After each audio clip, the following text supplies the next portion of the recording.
In this series, we will investigate different aspects of the cannabis industry as Illinois prepares to welcome a new crop.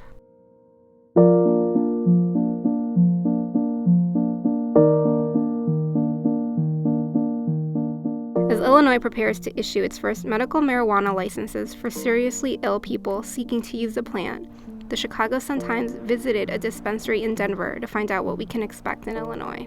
We have done a lot of growing up here in Colorado, and overall I can say we are very responsible, very thoughtful about the security, very thoughtful about working with our communities to make sure that communities' needs are being met by industry such as ours that are coming in. There's an entire expansion that happens when we come in. Everybody here gets a paycheck and they go out and spend that paycheck every day at lunch. They fill up their cars with gas down the street. I mean, everyone benefits, and we see that everywhere we go. We've seen that with our dispensaries as well, that just adding 10 people with money in their pocket on a regular basis during business hours expands into the community all different ways.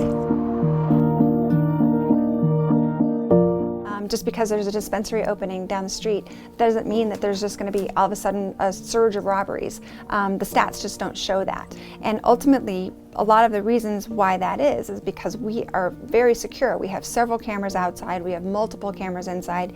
Anywhere there's product or transactions occurring, we have to have all of that on camera. You know, that's a big deterrent.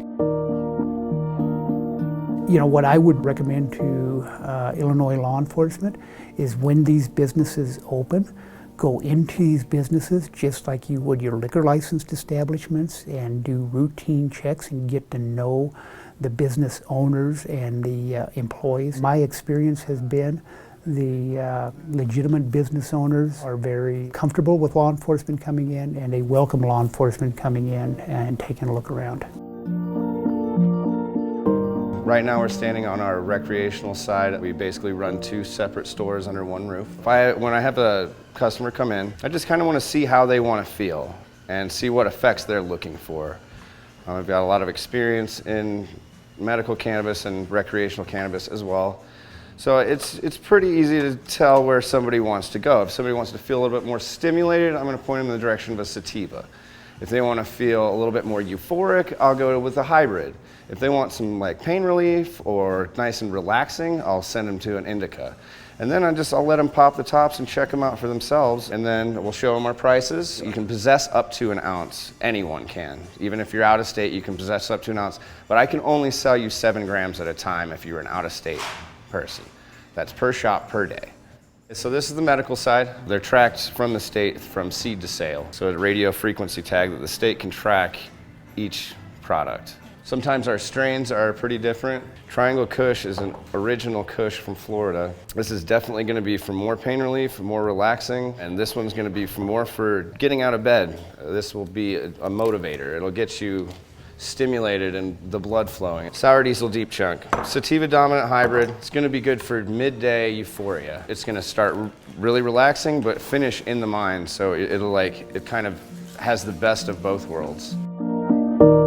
We're standing in front of our edibles. Edibles are sold recreationally and 100 milligrams. So medically, companies aren't limited to 100 milligrams of THC. The recommended dose is 10 milligrams. So it's definitely much more of a medicinal product than what I'm selling recreationally.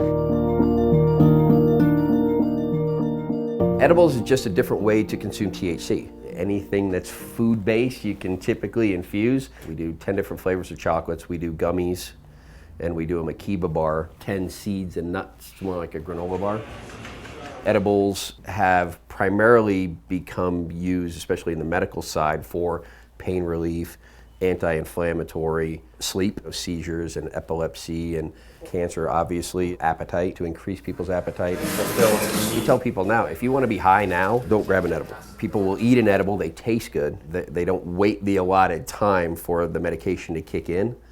And that's where we're seeing issues with people becoming over-medicated. If you want to get high right now, we suggest vaping or smoking. If you want to take an edible for the effects that gives you, and you've got the time to invest, we tell people to start low and go slow and wait 2 hours. Chocolate will take 2 hours for a lot of people to be fully activated in their system. On the medical side, most of the patients are very familiar with cannabis. So they have overconsumed at some point. They know what the effects of over-medication are. So you don't have people on the medical side running to emergency rooms.